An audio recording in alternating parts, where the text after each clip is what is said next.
नमस्कार. संपूर्ण महाराष्ट्रातील लाडक्या बहिणींच्या बँक खात्यामध्ये 17 डिसेंबरपर्यंत पैसे येणार, तर अशी घोषणा मुख्यमंत्र्यांनी केली. तर अशा प्रकारची व्हिडिओ सोशल मीडियावरती व्हायरल होत आहे.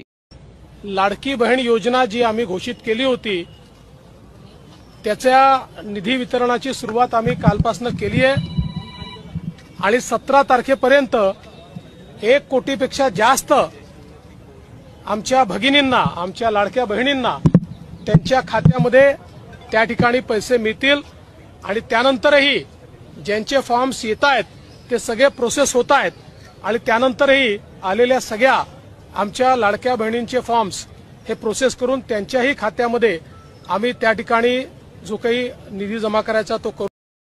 तर अशा प्रकारे कोणतीही घोषणा मुख्यमंत्र्यांनी सध्या तरी केली नाही आहे. सोशल मीडियावरती जी व्हिडिओ व्हायरल होत आहे तर ती मागील महिन्यातील असून सध्या 17 तारखेपर्यंत हप्ते जमा होण्यासंदर्भात मुख्यमंत्र्यांनी कोणतीही घोषणा केलेली नाही. सध्या या संदर्भात महत्त्वाची बाब म्हणजे सर्वप्रथम मुख्यमंत्री कॅबिनेट होईल आणि त्यानंतर लाडक्या बहिणींच्या हप्ते वाटपासंदर्भातला निर्णय होणार आहे. अपेक्षित आहे की मुख्यमंत्री कॅबिनेट रविवारी होणार आहे आणि त्यानंतर मुख्यमंत्री माझी लाडकी बहीण योजनेसंदर्भात हप्ते वाटपासंदर्भातली घोषणा होणार आहे. तर अशा प्रकारे सोशल मीडियावरील खोट्या बातम्यापासून सावध राहा.